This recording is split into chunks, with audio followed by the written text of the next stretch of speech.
بسم الله الرحمن الرحيم. الرحمن علم القرآن خلق الإنسان علمه البيان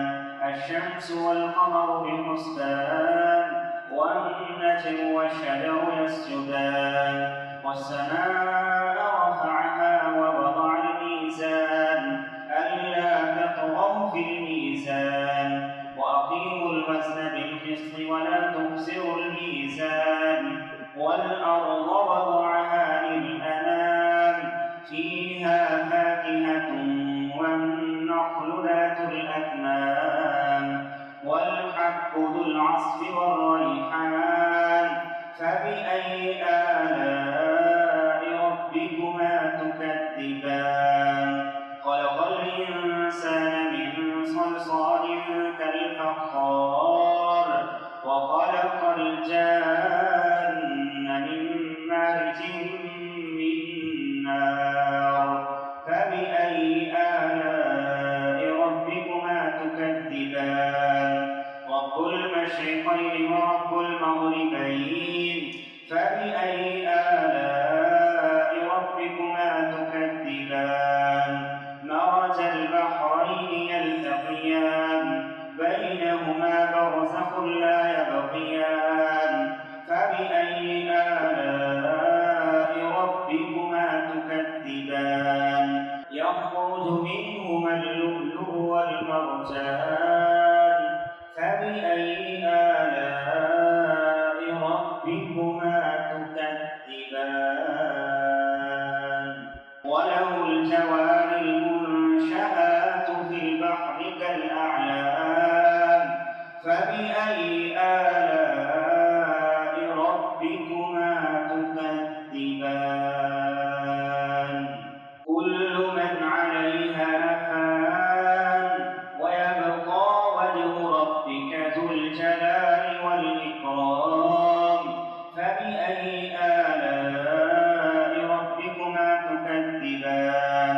يسأله من في السماوات والأرض كل يوم هو في شأن فبأي آلاء ربكما تكذبان سنفرغ لكم أيها الثقلان فبأي آلاء ربكما تكذبان يا معشر الجن والإنس إن استطعتم أن تنفذوا من أقطار السماوات والأرض فانفذوا لا تنفذون إلا بسلطان فبأي آلاء ربكما تكذبان يرسل عليكما شواظ من نار ونحاس فلا تنتصران فبأي آلاء ربكما تكذبان فإذا انشقت السماء فكانت وردة كالدهان فبأي آلاء ربكما تكذبان فيومئذ لا يسأل عن ذنبه إنس ولا جان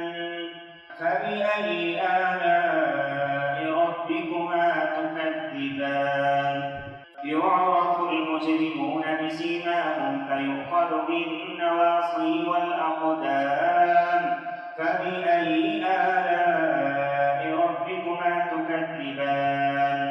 هذه جهنم التي يكذب بها المجرمون يطوفون بينها وبين حميم آن فبأي آلاء ربكما تكذبان ولمن خاف مقام ربه جنتان فبأي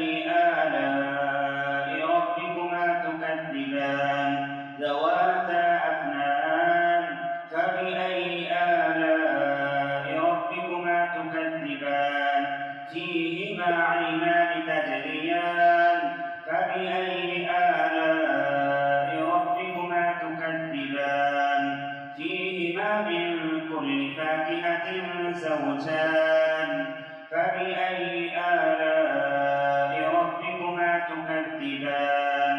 متكئين على فرش بطائنها من استبرق وجنى الجنتين دان فبأي آلاء ربكما تكذبان فيهن قاصرات الطرف لم يطمثهن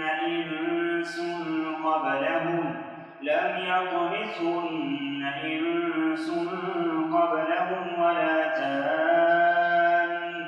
فبأي آلاء ربكما تكذبان كأنهن الياقوت والمرجان فبأي آلاء ربكما تكذبان هل جزاء الإحسان إلا الإحسان فبأي آلاء ربكما تكذبان ومن دونهما جنتان فبأي آلاء ربكما تكذبان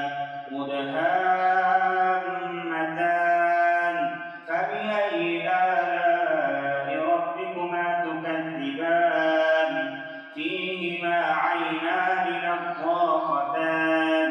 فبأي آلاء ربكما تكذبان فيهما فاكهة ونخل ورمان فبأي